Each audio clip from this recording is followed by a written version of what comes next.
अस्सलामुअलैकुम, आप देख रहे हैं होराइजन न्यूज एचडी। खबर शामिल करते हैं साहिवाल से। क्रिसमस डे के हवाले से खुसूसी तकरीब। डिस्ट्रिक्ट पुलिस लाइंस में मसीही मुलाजमीन के एजाज में तकरीब का इनाकाद किया गया। DPO साहिवाल सादक बलोच ने तकरीब में शिरकत की। तकरीब में मसीही बरादरी से ताल्लुक रखने वाले जिला भर के पुलिस अफसरान, दर्जा चहारम के मुलाजमीन ने शिरकत की। इस मौका पर मसीही मुलाजमीन के दरमियान तोहफे तकसीम किए गए और क्रिसमस केक भी काटा गया।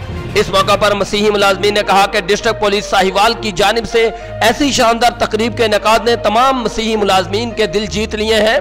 तकरीब के इख्तिताम पर मुल्क की सलामती और इस्तेहकाम और इत्तेहाद के लिए दुआ की गई। तर्जमान पुलिस जिला साहिवाल।